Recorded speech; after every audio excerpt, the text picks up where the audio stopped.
Alright guys, we're back after that very small technical difficulty. We're with Josh Holmes, the creative director of Halo 4, and he's just about to kick into a 10-minute gameplay demo, showcasing some very cool new stuff, right? Yes, yeah, we're going to see the Prometheans in action. Let's do it. Let's get started. So, and someone's inverted, which is not going to work for me because inverted is just not the right way to play. So, all right. Cool, we're good. Let's go.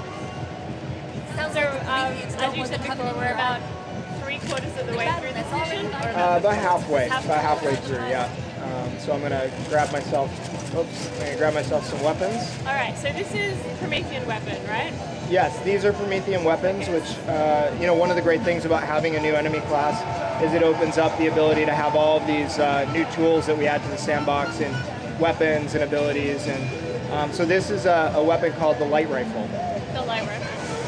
And how does it compare to the carbine, for example? How does it compare to? The carbine? Oh, the carbine? Yeah. This is an interesting weapon in that it has two different modes of fire. It has a triple shot burst when you're firing, kind of from the hip, and then you have the ability to zoom in and have a really powerful single shot. So it gives you a lot of flexibility in battle, which is nice. And you just saw me destroy a couple of those little crawlers there. Those are kind of the fodder of the Promethean enemy class. You said the flood? The fodder. They're easy to deal with, especially when you're dealing with them one-on-one. But when you deal with them in groups, they can become overwhelming. They can climb onto walls and stuff and kind of They can climb onto walls, they can jump high distances. Here you can see the Prometheans in action. That guy's throwing a grenade at me. So I'm really interested in, what are they called? They're called the Knights. The Watchers or the Knights? The Knights. So, what are the spinny wheelie things, the helicoptery things? Are they the Watchers or the Knights? They're the Watchers. They're the Watchers. Okay, so I'm interested in the Watchers because that goes back to what you were saying about the Prometheans working together, so all the different classes work together. So tell us about the Watchers and how they kind of fit in, how they control things.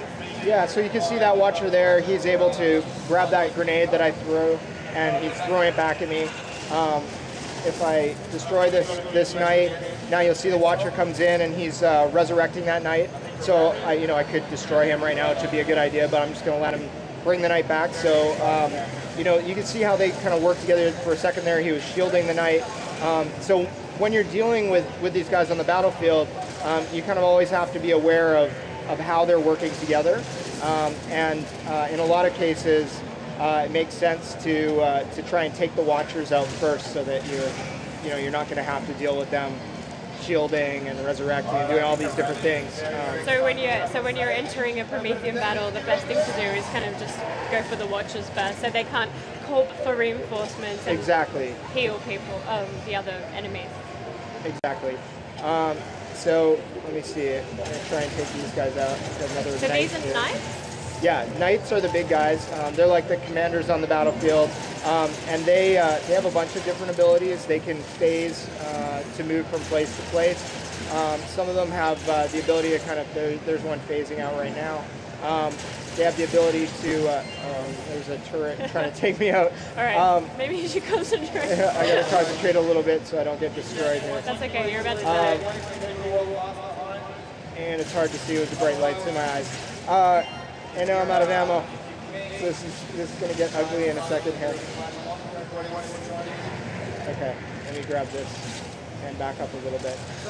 But yeah, they can phase in and out. They can jump high distances and attack you. Some of them can do like a kind of a phase run where they're moving quickly from place to place. And you see him get his offhand there ready for a big, powerful melee attack. The Knights, if you let them get up close to you, they can do a ton of damage. So I'm going to move out of this area and sort of avoid those guys. Probably a good idea. And take this guy out. Did you guys redesign Chief's normal weapons to kind of give them a bit of an upgrade and make them a bit more exciting?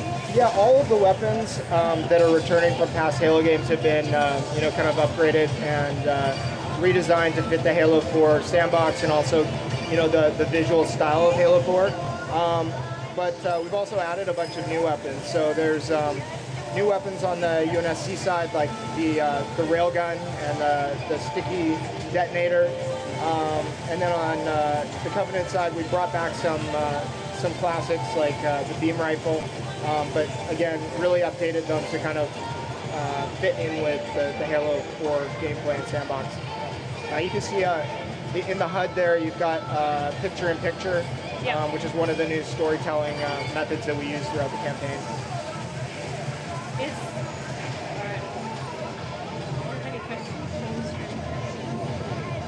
So this is, we're receiving a broadcast that we're trying to decode from a UNSC starship called the Infinity. And basically we're trying to prevent them now from being sucked into the planet. So are we, is this like a inside a big kind of environment? Like are we inside or outside? I can't tell. Right now we are in the center of the planet. So we're kind of in a big inverted world, and we're moving from place to place through a portal network. And here I'm using the Banshee, one of my favorite vehicles. You can kind of see the size and scale of the environments. You're fitting a lot into this kind of very, very early battle, I have to say. Let me try and get out of here before I get destroyed.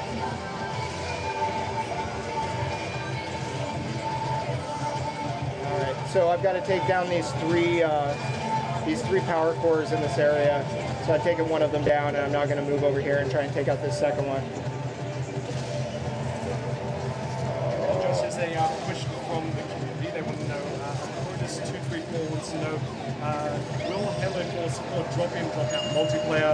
For example, can players join a stat-tracked multiplayer game that's already in progress if there are open slots? Did you hear that? Was the question about joining multiplayer games? Will it support drop-in, drop-out multiplayer? Yes, yes. That was one of the things that we changed for Halo 4 was the ability to join a multiplayer game that's in progress. And you know that does a bunch of different things. It makes sure that you've always got even teams, and you don't have hosts that are dropping out because they're left on an uneven team, which then causes delays in the game experience. So we wanted to really create a great multiplayer experience, and Join in Progress lets us do that. So I don't know if you can talk about this while you're playing, or if you need to concentrate more, but I'll do my best. Can you tell us a little bit about your role on the game as creative director, and kind of like what things you